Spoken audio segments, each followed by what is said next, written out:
নগাঁৱৰ মহখুলিৰ একাংশ ব্যৱসায়ীলৈ প্ৰশাসনৰ উচ্ছেদৰ জাননী। মহখুলি চিকিৎসা মহাবিদ্যালয়ৰ সন্মুখত গঢ় লৈ উঠিছিল কেইবাখনো দোকান। চৰকাৰী ভূমি বেদখল কৰি একাংশ ব্যৱসায়ীয়ে অবৈধভাৱে গঢ়ি তুলিছিল ব্যৱসায়িক প্ৰতিষ্ঠান। ৰাজপথৰ পৰা 55 মিটাৰ পৰ্যন্ত কোনো লোকেই খুলিব নোৱাৰিব কোনো ধৰণৰ স্থায়ী অস্থায়ী দোকান। আগন্তুক 10 দিনৰ ভিতৰত ব্যৱসায়ীসকলে আঁতৰাই নিব লাগিব অবৈধভাৱে নিৰ্মাণ কৰা নিজৰ ব্যৱসায়িক প্ৰতিষ্ঠানসমূহ।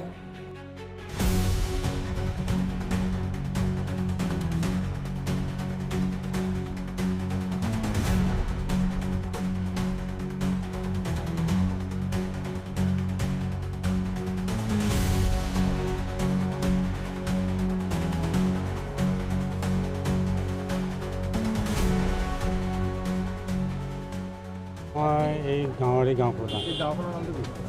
মহখুলি। মহখুলি মানে চিকিৎসা মহাবিদ্যালয় আছে নেকি? আছে আছে। কি আছে? মই হেৰি ইয়াত চিকিৎসা মহাবিদ্যালয় আছে। আজি কি প্ৰশাসন আহিছে নেকি? প্ৰশাসন আহিছে।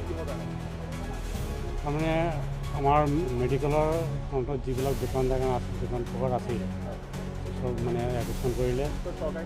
চৰকাৰী মাতিছে এডমিশ্যন কৰিছে আৰু যিবিলাক মানে ধৰি লওক পকা কৰি আছে পকা হৈ আছে সেইবিলাক মানে ভাঙিবৰ কাৰণে নিৰ্দেশ দিয়া হৈছে। 10 দিনৰ কাৰণে। 10 দিনৰ পাছত মানে নাভাঙিলে তেওঁলোকে এতিয়া প্ৰশাসন জেচিবি লৈ আহি পেলাই ভাঙিব। এনেই এতিয়া 10 দিনৰ সময় দিছে। 10 দিনৰ সময় দিছে।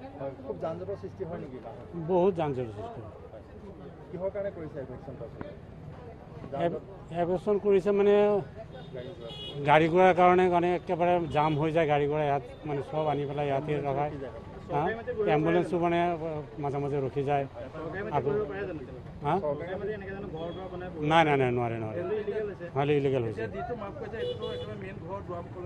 হয় গৈছে মানে আৰু কেইবছৰমান আগত যেতিয়া 2 লাইনটো হয় তেতিয়া মানে মণ্ডলে মোকে লগত লৈ পেলাই জুখিছিলে।